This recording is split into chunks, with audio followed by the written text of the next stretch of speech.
A lot of people find their life's purpose in impacting others and transforming lives.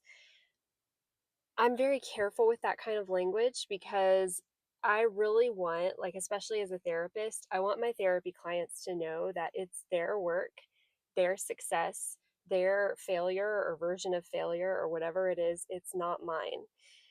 The reason being that they deserve the dignity for their own transformation and change. I'll give like an example of how this works. Like, I do think we impact and transform people, but I think that it's just through showing up as our full, authentic selves, bringing all of who we are and all of our healing and all of our journeys to the table in our interactions with others. But everyone is responsible for their own healing and growth. So, when I was working at a marketing agency, this prisoner reached out and he reached out to me specifically because he'd seen me in a magazine and he asked if I would be able to help him with digital marketing.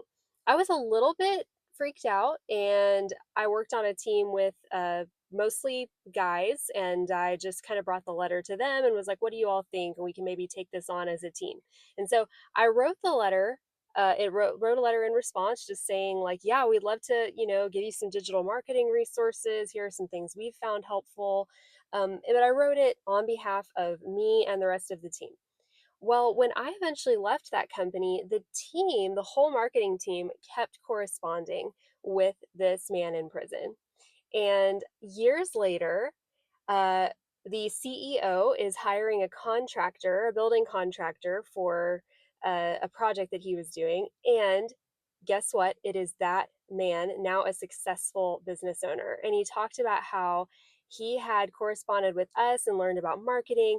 And then he had taken that time while he was in prison to really dive deep into his family background, how he got there, like how he could keep from making similar life choices in the future. And then when he got out, someone gave him a chance, just as working in the building contracting business, in the construction business. He was faithful, he was honest, he worked hard, he learned, and then eventually he was able to open his own company and be a successful business owner. And so, I mean, can any of us take credit for what that man did? No, that was on him. I mean, he could have just given up hope in prison. He could have just been like, well, this is who I am. I can't change. And he chose not to do that. And I look at therapy as much the same way. I am a witness to God's miracle working, transformative power in their lives and what their work is.